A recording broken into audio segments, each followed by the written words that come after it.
Bonjour à toutes et à tous. Alors, il y a un texte très beau dans le Sichot Haran, c'est un livre c'est des textes de Rabbi Nachman de Breslav, et il dit à propos de Rosh Hashanah, il dit qu'à Rosh Hashanah, il faut être intelligent. Quelle est cette intelligence? Il faut savoir ne penser que des pensées positives, que c'est sûr que Dieu il va nous donner des bonnes choses pour l'année, etc. Et et il faut être joyeux à Rosh Hashanah. C'est ça l'ambiance qu'on doit avoir à Rosh Hashanah. Alors bien sûr, la prière, elle est l'ambiance de prière d'un jour de jugement. Il y a une crainte, il y a une soumission à Dieu, etc.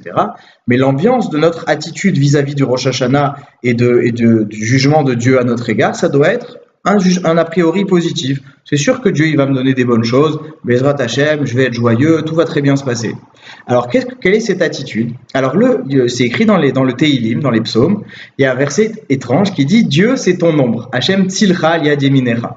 Alors, Dieu est-il mon ombre? Qu'est-ce que ça veut dire? Eh bien, expliquent les commentateurs que très souvent, on fait ça de manière succincte, mais la manière dont je vois quelqu'un, c'est-à-dire si j'ai confiance dans quelqu'un, eh ben ça va aider cette personne-là souvent, si la confiance bien sûr elle est honnête et authentique, eh ben ça va aider cette personne à agir de manière honnête vis-à-vis de moi. Si je juge positivement une personne, eh ben ça va encourager cette personne-là à être positive dans sa vie, vis-à-vis de moi, tout ce que vous voulez. C'est-à-dire ce que moi j'investis comme foi dans quelqu'un, je vais en bénéficier. Quelque part, j'ouvre à la personne les vannes de l'expression positive de sa personne. Et alors par rapport à Dieu, d'une certaine manière, avec le nombre de guillemets qu'il faut, c'est la même chose. C'est-à-dire que Dieu, c'est notre ombre. Que ce que nous, on investit en lui, ce que nous, on croit en lui, en sa bonté, en sa gentillesse, en son amour, en sa volonté infinie de nous faire que du bien, plus on y croit, et plus on ouvre d'une certaine manière les vannes à l'attribut de miséricorde pour nous donner et nous pourrir de bienfaits, comme ce que Dieu a véritablement envie de faire avec nous. Mais maintenant, si nous, d'une certaine manière, quand on se regarde, on se dit « oulala, mais pourquoi est-ce que Dieu il me donnerait des bonnes choses à moi? Qu'est-ce que je suis déjà? Si je regarde ma vie, ça vaut ce que ça vaut, etc.